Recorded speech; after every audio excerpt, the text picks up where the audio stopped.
Hi everyone, welcome back to another tutorial from Wake&Tech. Today in this video, I'm going to show you how to change text size in Youper AI application. To change the text size in Youper AI application using mobile device is quite easy. First of all, open up the Youper AI application on your mobile device and from the home page, tap on the Me button at the bottom right corner. Inside the Me menu, tap on the Gear button at the top right, and then you will be able to see several different options. From the options displayed, tap on Text Size.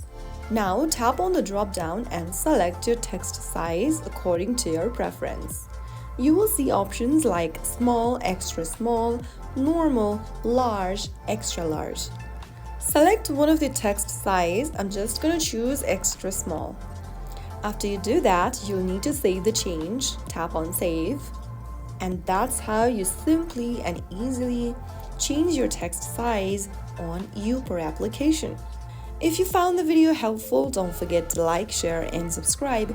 I will see you in the next video. Thank you for watching.